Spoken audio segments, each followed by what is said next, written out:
Thank you, Vincent, for inviting me into your room. Thanks. And giving me all of your stories. Yeah. Vincent is a writer. Yes. Are you? Would you like to explain a little bit about I write since I have 15 years. Since you were 15 years Yes. old, yeah. And you my- wrote this one? This is my second book. Yes. Okay. It's a rarity book. Okay. And it's about pain, suffer, and dreams. My dreams was abort. And so Okay. it was a book about my last passion of cinema. You know. Okay. So that's why movies. you have my experience in hospital. Yeah, well, I was going to ask you about that because the beginning 30 pages of the book is written, saying that when you were 16, you went to a psychiatric hospital. Yes. And you had to stay there in a. Yes, I was confined and locked in a cell. Why? Because I have a problem of schizophrenia, but the schizophrenia was much present after, because at the time I was locked because I have trouble, fear and phobia, you know. Mm-hmm. But the problem was very much the kids at school and the fear. The conflict between. Yes, the kids at school, the problems with the people, and pain and insult and traumatism, and that generate madness.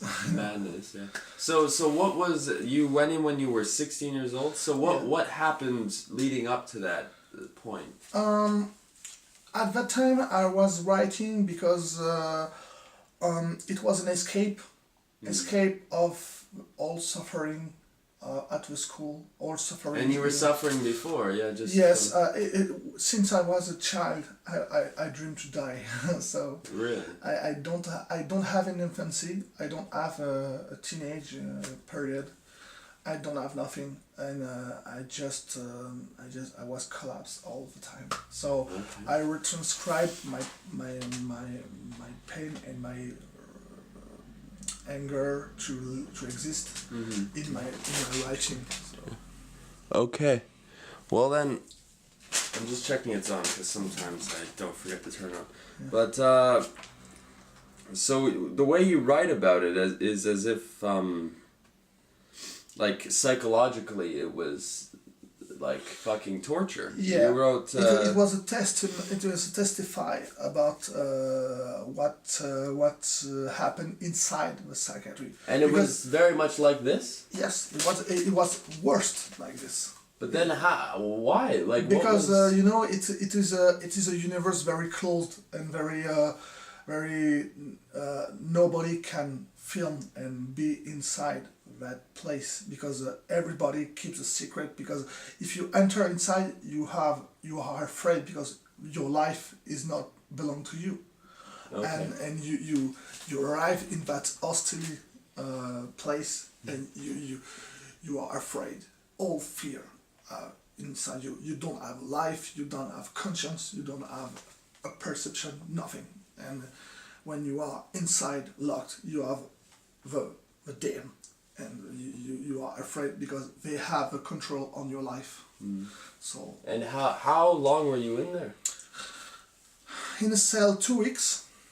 After I was locked inside the basement, so I just all the day I was go right there.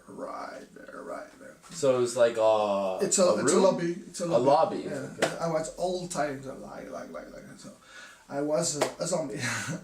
And they gave you what drugs. Kind of drug? I have in my cell. I was in on the floor. I don't have the word in English. Yeah, lying on the floor. Lying. I was lying and totally stoned.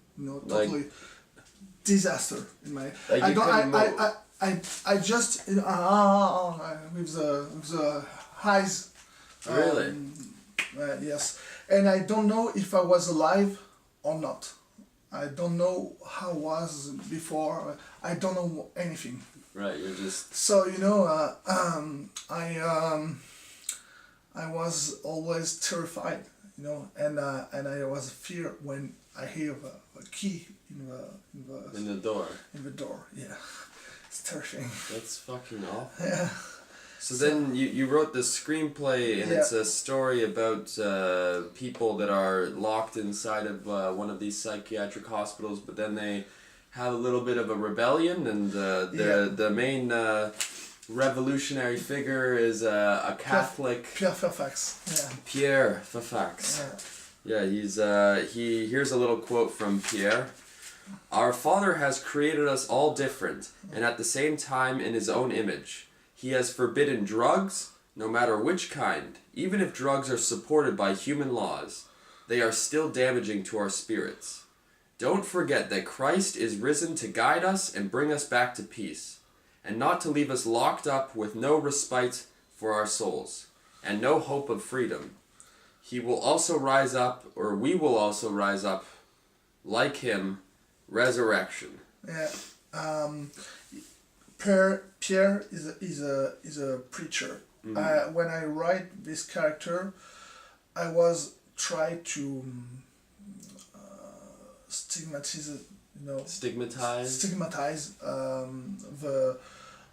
my fear and the system I don't like, you know. And I began to be involved in the religion, you know, and that religion became bigger strength in me with my new writing now, you know.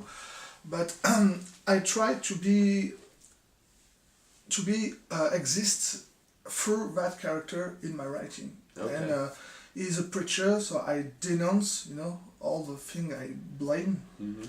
And and the revolution, it's what we don't do, because I think we must do that, but we don't do that. That's why the first text called The Forgotten Revolution. The Forgotten Revolution. Yeah. So Pierre Fairfax, in my story, I write that screenplay, section 19, 5 years. For 5 years? 5 years of writing, and 5 years writing completely in suffering of phobia, schizophrenia, and all the things, and all the people don't like me, and, you know, every suffering was been through. Over that 5 period. Yeah, and I try to develop through the time a way of riot, you know, in hospital. I the dream to burn everything to. Did you try to riot, or you No, in my mind. In your head, okay. I have a desire to put down that motherfucking psychiatry, you know, to bring that goddamn motherfucker in my feet, not for the power, just for say, you fucking crucify us, so get down and ask sorry to our damn soul. That's I don't want to be pretentious, you know, it's my anger, because they are very cruel, you know. There was very, very, very, very cruel. So it's because I can't do a procedure, you know, the jurisdiction, a court case. I can't do a court case, so because people told me you was inside, they have a white dress, they have everything excused. And that's revolt me. So I write that. You wrote this book. Yeah. Okay.